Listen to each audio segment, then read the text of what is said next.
दोस्तों, भले ही परिवार में सबके पास मोबाइल फोन हो, किंतु समय देखने के लिए घर में एक दीवार घड़ी तो अवश्य होती है, क्योंकि यह सदियों से हमारे घर का हिस्सा रही है। यदि घर में कहीं भी दीवार घड़ी ना हो, तो बहुत अजीब भी लगता है। कुछ घरों में तो एक से ज्यादा भी होती है। तो घड़ी को क्या कहीं भी टांग देना ठीक है या नहीं, जानेंगे आज की इस वीडियो में। दोस्तों, घड़ी को भूलकर भी इस दिशा में ना लगाएं, इससे फैलती है घर में नकारात्मक। इसी के साथ हम जानेंगे दोस्तों कि आपको कैलेंडर कहां पर नहीं लगाना है, क्या गलती आपको नहीं करनी है, और साथ ही मैं आपको बताऊंगा कि यदि आपकी घर वास्तु दोष है तो कैसे आप जान सकते हैं और क्या उपाय कर सकते हैं जिससे कि वास्तु दोष दूर हो और आपके जीवन से परेशानियां खत्म हो जाएं। तो पूरी जानकारी के लिए इस वीडियो को अंत तक अवश्य देखिएगा। दोस्तों, हम सभी के घर में घड़ी का प्रयोग किया जाता है। घड़ी जो बीते समय और आने वाले समय के बारे में हमें सूचित करती है। यदि हमारे जीवन पर सबसे ज्यादा किसी का प्रभाव पड़ता है तो वह है समय। हर किसी का समय एक जैसा नहीं होता। अच्छे और बुरे समय सभी के जीवन में आते रहते हैं। समय चक्र का चलना कायम ही रहता है। समय किसी के लिए नहीं रुकता। किंतु यदि हम आपसे कहे कि आप अपने समय को अच्छा बनाने के लिए कुछ उपाय कर सकते हैं, तो आपको यह सुन के कैसा लगेगा? जी हां, हम बात कर रहे हैं घर में लगी घड़ी की, जिसे हम रोज निहारते हैं। पर कभी यह नहीं सोचा होगा कि यह घड़ी हमारा समय बदलने और अच्छा समय लाने में मदद कर सकती है। दोस्तों, हम कई बार जीवन में छोटी छोटी चीजों को नजरअंदाज कर देते हैं, किंतु वहीं कुछ चीजें हमारे भाग्य पर अच्छा बुरा प्रभाव डालती हैं। इसी तरह घर में और भी कुछ चीजें हैं जो आपके वास्तु दोष का कारण बनती हैं और आपकी परेशानी की वजह बनती है। तो आइए पहले जान लें, क्या आपको अपने घर में वास्तु दोष के बारे में कैसे पता लगता है और किस तरह से आप आसानी से इसे ठीक कर सकते हैं। दोस्तों, वास्तुशास्त्र के अनुसार किसी भी घर में वास्तु दोष होने से सुख शांति और पारिवारिक उन्नति में बाधा पैदा होती है के कारण पनपने वाली नेगेटिव ऊर्जा से व्यक्ति के भाग्य एक पर बुरा प्रभाव पड़ता है। साथ ही घर के लोगों को कई प्रकार की परेशानियों का सामना करना पड़ता है। दोस्तों, शास्त्रों के अनुसार यदि हम यह छोटे मोटे उपाय कर लें तो अपने घर में नेगेटिव एनर्जी से छुटकारा पा सकते हैं। आइए जानते हैं दोस्तों। नंबर 1, जीवन में तरक्की पाने के लिए रोज पहली रोटी गाय को दें। पीपल को जल चढ़ाएं और चींटियों को शक्कर मिला हुआ आटा दें। तांबे के लोटे में मेन जल व लाल चंदन मिलाकर रात को अपने सर के पास रखकर सो जाएं। सुबह उस जल को तुलसी को चढ़ा दें। ऐसा करने से आपकी परेशानियां धीरे धीरे दूर हो जाएंगी। नंबर 2, वास्तु के अनुसार यदि आपके घर में तिजोरी है और आप उसके सामने शीशा लगा दें तो इससे धन में बरकत होती है। व्यापारी लोग अपने कैश बॉक्स के सामने शीशा लगाएं, इससे आपके ग्राहक बढ़ेंगे।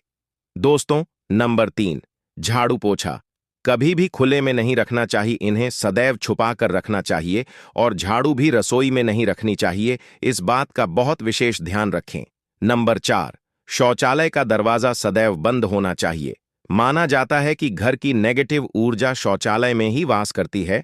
ऐसे में यदि शौचालय का दरवाजा खुला रहता है तो नेगेटिव ऊर्जा आपके घर में प्रवेश करती है।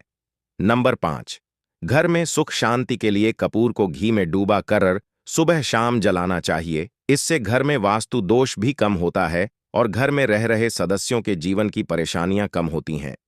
दोस्तों, नंबर 6, दुर्घटना से बचने के लिए शाम को हनुमान चालीसा के पश्चात कपूर अवश्य जलाना चाहिए।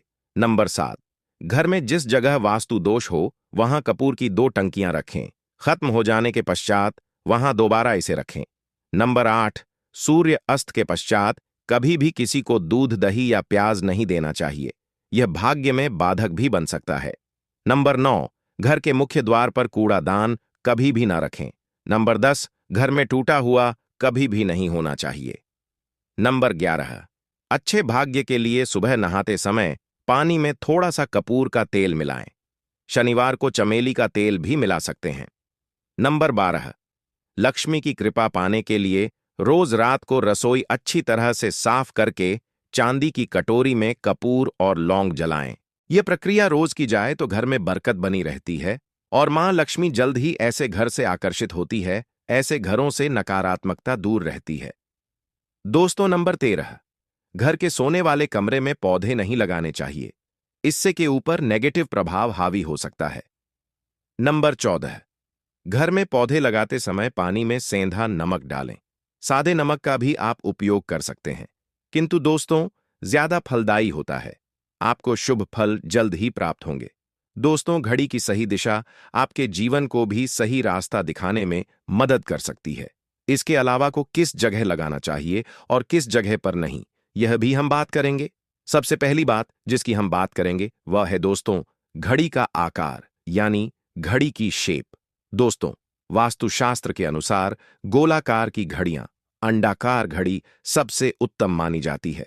पर आजकल देखा जा रहा है कि बाजार में कई प्रकार की घड़ियां मौजूद हैं, जिसमें घर के सदस्य या भगवान की तस्वीरें और फोटो भी लगी होती हैं। किंतु दोस्तों, आपको बता दें कि घड़ी के साथ तस्वीरें लगाना बिल्कुल भी सही नहीं है। आपके घर के सदस्यों के जीवन पर समय का प्रभाव देखने को मिल सकता है।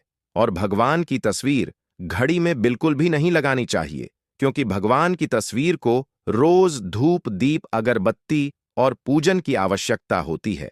और घड़ी तो कई महीनों तक धूल में पड़ी रहती है।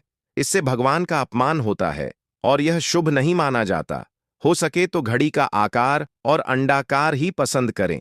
घड़ी का या अंडाकार होना हमारी पृथ्वी के आकार को दर्शाता है, जो को और घड़ी में नुकीले कोने होते हैं और वास्तु के अनुसार नुकीली चीजें नेगेटिव ऊर्जा का संचार करती है।